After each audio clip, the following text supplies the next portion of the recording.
Der var engang en dreng. Han hed Gert. Han vidste ikke rigtig, hvad han skulle.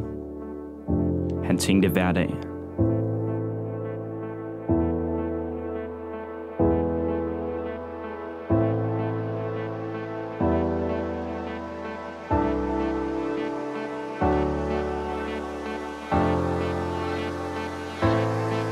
Men lige pludselig gik det op for ham.